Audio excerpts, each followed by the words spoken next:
कोकणामधल्या मतदारांना आगामी काळात थोडा दिलासा मिळणार आहे, कारण दीपक केसरकरांनी आगामी लोकसभा निवडणुकीत नारायण राणे उमेदवार असतील तर त्यांचा स्वतः प्रचार करून त्यांना निवडून आणू असं वक्तव्य केलेलं आहे आणि त्यामुळे कोकणातलं धुमशान यावेळी रंगणार नसल्याची शक्यता निर्माण झालेली आहे.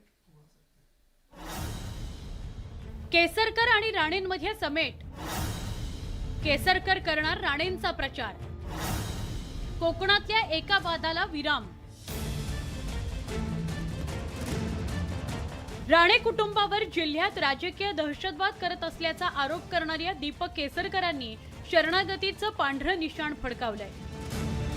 आगामी लोकसभा निवडणुकीमध्ये युतीनं नारायण राणेंना तिकीट दिल्यास त्यांच्या प्रचारात दीपक केसरकर सहभागी होणार आहेत. लोकसभेला नारायण राणेंच्या पुत्राला आपणच पाडलं असं ठणकावून सांगणाऱ्या दीपक केसरकर यांच्या वक्तव्यानंतर आश्चर्य व्यक्त केलं जात आहे. राणे साहेबांच्या बरोबर मी पूर्वी सुद्धा काँग्रेस आणि राष्ट्रवादी म्हणून एकत्र काम केलेलं आहे. आमचा वाद हा तत्वापुरता होता आणि त्यावेळेला सुद्धा सांगितलं की ह्या तत्वाच्या पलीकडे याच्यामध्ये कुठलाही व्यक्तिगत वाद नाही आहे. आमची युती भक्कम आहे. युतीचे जे कोण उमेदवार असतील ते आमचे उमेदवार असतील. आम्ही त्यांचा पूर्ण ताकदीने प्रचार करू आणि त्यांना निवडून आणू. 2 दशकांहून जास्त काळापासून दीपक केसरकर आणि नारायण राणे यांच्यात संघर्ष सुरू होता.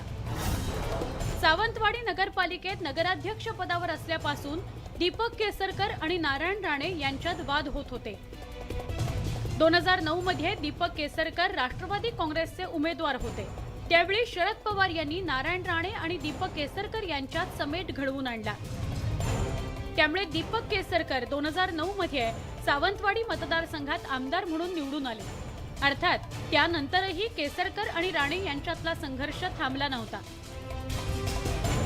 परिणामी दीपक केसरकर 2014च्या विधानसभा निवडणुकीच्या आधी शिवसेनेत गेले. त्यानंतर केसरकरांनी राणे कुटुंबावर जिल्ह्यात दहशतवाद केल्याचा आरोप सातत्यानं केला होता.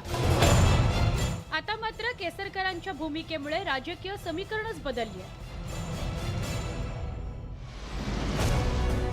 भाजप आणि बाळासाहेबांची शिवसेना या दोन्ही पक्षातली मैत्री दीपक केसरकरांच्या भूमिकेमुळे घट्ट होण्यास मदत होणार आहे.